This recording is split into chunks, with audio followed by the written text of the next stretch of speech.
It's 6 p.m. on a Tuesday here in Korea. Welcome to our newscast. I'm Daniel Che. Let's start with the headlines. It is believed the man who orchestrated Friday's Paris attacks also masterminded the thwarted train attacks in the city. France considers conducting surveillance on citizens returning from Syria, while the CIA seeks closer coordination with Russia to fight ISIS. President Park Geun-hye is in the Philippines for the Asia-Pacific Economic Cooperation Summit, where 21 world leaders are slated to discuss building inclusive economies and sustainable and resilient communities, as well as ways to counter terrorism. A two-week test run of the trilateral trade venture gets started today. The third test run of the Najin Hasan project is seen as an important starting point for better inter-Korean ties and greater economic cooperation with China, Russia, and beyond. We begin with a deadly attack in the French capital last week. The man who was behind a thwarted train attack in Paris earlier this year has been named as the mastermind behind those attacks. Meanwhile, France is weighing whether to put French nationals returning from Syria under house arrest, while the CIA calls for enhanced ties with Russia. Connie Kim starts us off.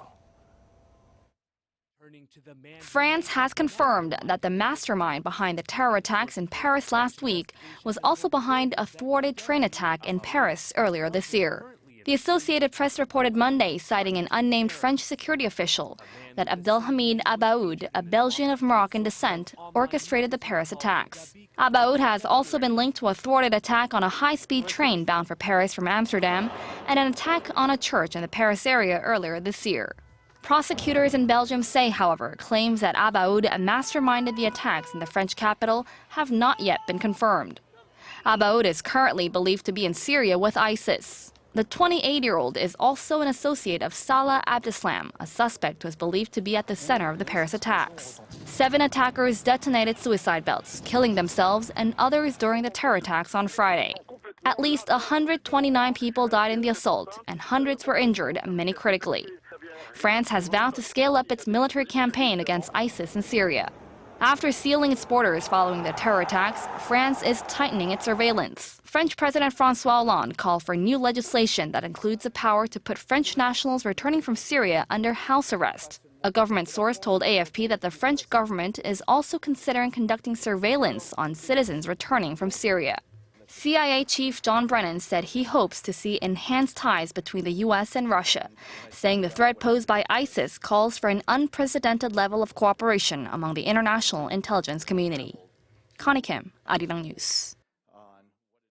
Back here in South Korea, the National Assembly's Foreign Affairs Committees held a hearing this afternoon on the recent terror attacks in Paris. The Foreign Ministry explained the steps the government is taking to join global anti-terrorism efforts. Park Ji-won tells us more. Korea's first Vice Foreign Minister Im Seong-nam briefed lawmakers on Tuesday on the government's efforts to prevent terrorist attacks in coordination with other countries. The Foreign Ministry has designated roughly 20 Korean embassies as central to the government's anti-terrorism efforts. But for security purposes, he did not reveal the names of the countries where the embassies are stationed. The Foreign Ministry is attempting to put forth its best efforts to form a global network centered around roughly 20 designated embassies. These are embassies that are either facing a high threat level or that are stationed in countries that are proactively taking part in the fight against terrorism.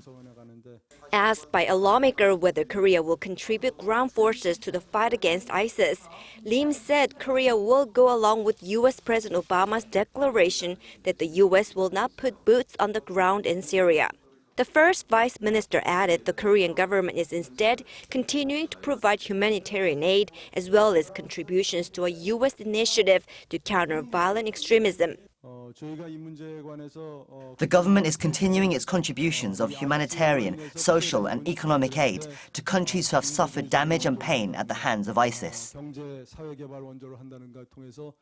Im also said a Korean teenager who joined ISIS earlier this year is presumed to be dead, according to information gathered by the ministry and the Turkish embassy, although he said that hasn't been confirmed.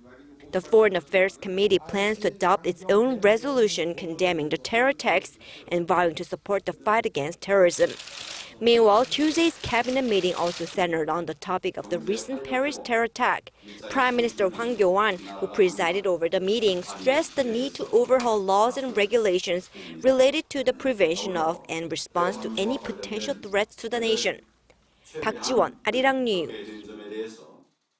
The government and the ruling Saenuri Party have vowed to see the Korea-China FTA ratified by next week. The ruling party believes meeting the deadline would clear the way for a round of tariff reductions by the end of the year.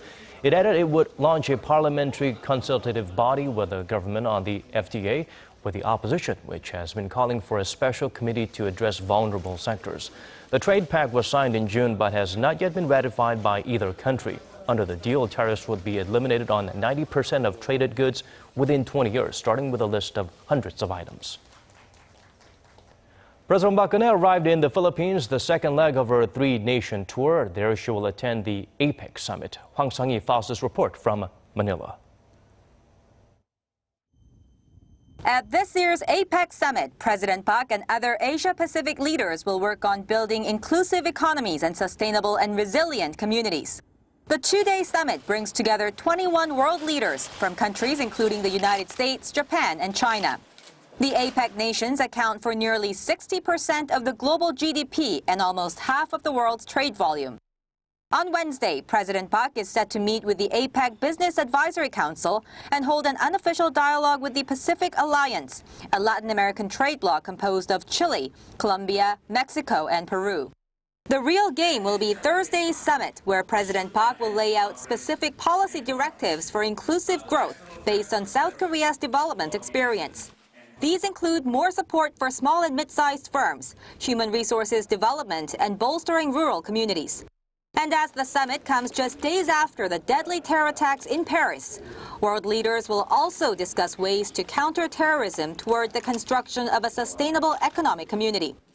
The Philippines has vowed to tighten security and has closed major streets and declared the next 2 days public holidays to ensure a safe and efficient summit. President Park is expected to reiterate South Korea's willingness to counter global terrorism and call on other APEC member nations to follow suit. Hwang Sang-hee, Arirang News, Manila. And tensions are high in Manila, not just because of the heightened security level there as it hosts leaders of the 21 APEC member nations. According to our Shin Se-min, the pressure is building up as major diplomatic strategies are being discussed on the eve of the summit. Leaders from around the world are now in Manila ahead of the two-day East Asia-Pacific Economic Cooperation Summit. And already on the sidelines, there's chatter, mainly over tensions between the U.S. and China and the issue of maritime security. U.S. President Barack Obama said that he would visit the Philippine Navy's flagship, the U.S.-made Gregorio del Pilar, and will also sit down with his counterpart, Benigno Aquino, to discuss a wide range of issues, including disputes in the South China Sea and economic cooperation. Leaders of the 12-nation Trans-Pacific Partnership Trade Agreement are also slated to meet for the first time since they struck a deal together. But such moves are irking China, which is involved in bitter territorial conflicts at sea with the Philippines and other neighboring Asian countries. Chinese President Xi Jinping, however, aims to boost global economic development and sideline talks, spelling out his regional policies on cooperation in the Asia-Pacific. His focus will be on the economy, the progress on the construction of the Silk Road economic belt, and the 21st century maritime Silk Road, laying out opportunities the Beijing-pitched initiatives will bring to countries in the region. Earlier, China made clear that it does not want the focus of the summit to be on the South China Sea, but rather trade talks. Attention will be focused on how the sideline action will influence relations among the APEC member nations when the summit gets underway. Shin Se-min, Arirang News. In a sign that North Korea could be committed to improving inter-Korean relations, a South Korean national was repatriated today. Seoul's Unification Ministry said the 48-year-old man, surnamed Yi, was returned via the border office of Panmunjom at 4:30 this afternoon. The ministry said it was notified of the repatriation through a letter delivered by the North's Red Cross this morning. He had allegedly entered the regime illegally, crossing the Amnogang River from the Chinese border on September 30th. This is the third time this year that Pyongyang has released a South Korean. Seoul continues to urge the North to send back those still being detained there. We're getting more details on UN Secretary General Ban Ki-moon's surprise visit to North Korea, which could be happening soon. Song Ji-sun sheds light on what may have led to this breakthrough. Following a report that UN Secretary General Ban Ki-moon is planning to visit Pyongyang this week, there's a new report explaining how the visit may have been arranged. Citing a source in China, Radio Free Asia reported that Ban had made the request to North Korean Foreign Minister Lee Soo-yong while Ri was at the UN headquarters in September. Ri served as a guardian to North Korean leader Kim Jong-un while Kim was studying in Geneva. Ri was the North ambassador to Switzerland at the time. There has been no confirmation on whether a meeting with the North Korean leader is possible. But if the two do meet, Ban will likely try to bring about progress toward negotiations over the North nuclear ambitions, while Pyongyang, currently facing heavy sanctions for its nuclear tests, could use the visit to get sanctions relief. Seoul's Unification Ministry has confirmed that no documents had been submitted for Ban's visit until Tuesday. South Koreans must report to the ministry 3 days ahead of a visit to North Korea, or 10 days after their return. Ban would be only the third UN chief to visit the North and the first in more than 2 decades. Since taking the UN's top office in 2007, Ban has said he wanted to visit Pyongyang. He had planned a visit to the inter-Korean Kaesong Industrial Complex in May, but it was abruptly called off by the North at last minute without explanation. The former South Korean foreign minister is often tagged as a potential candidate in the next presidential election, and opinion polls have shown him as a likely favorite, although he has said on numerous occasions that, with a year until the end of his second term, he just wants to focus on his job. Song Ji-sun, Arirang News. The third test run of the Najin-Hasan project, a trilateral trade venture between the two Koreas and Russia, kicks off today. Once launched, it's expected to be a boon for inter-Korean ties and more. Kwon So-hwa tells us more. A 2-week test run of the Najin-Hasan project kicks off Tuesday, following earlier tests in November 2014 and April of this year.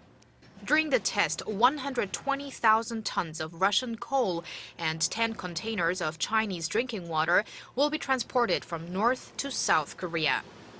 The load will be transported via a 54-kilometer cross-border railway that runs between Russia's border town of Hasan and North Korea's port city of Najin.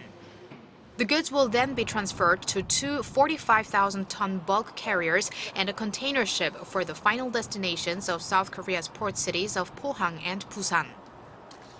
According to Seoul's Unification Ministry, roughly 20 government officials and businessmen, including groups from South Korean steelmaker POSCO, train operator Korail, and Hyundai Merchant Marine, will be crossing the Russia-North Korea border on Tuesday for on-site inspections that'll continue until Friday.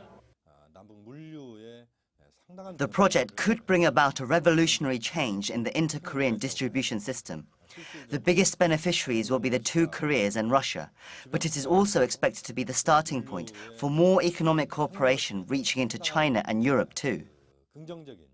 Apart from the economic benefits, the project is also being seen as a way to strengthen inter-Korean ties, as the project is an exception to the May 24 economic sanctions imposed on Pyongyang after the sinking of the South Korean naval vessel Cheonan in 2010.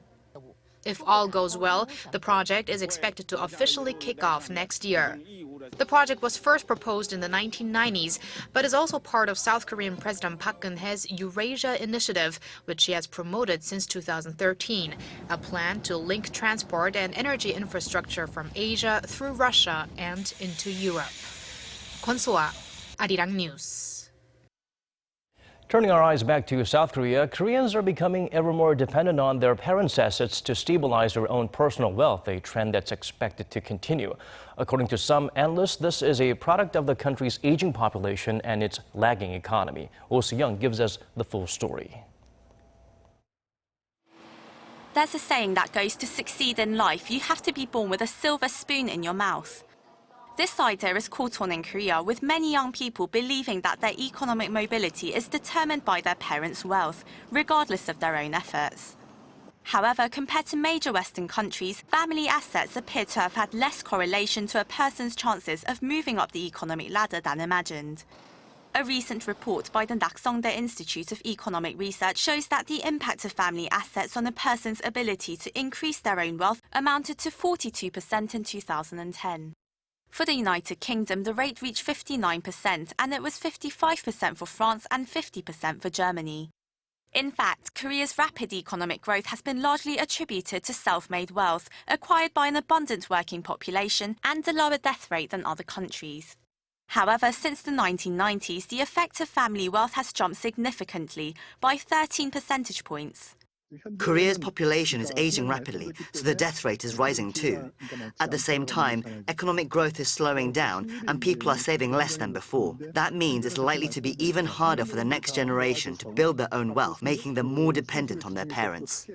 Experts say while the impact of parental wealth in Korea is still lower than in Western countries, it won't be long until Korea catches up or even overtakes them completely, as the country's death rate continues to rise. Oh Soo-young, Arirang News.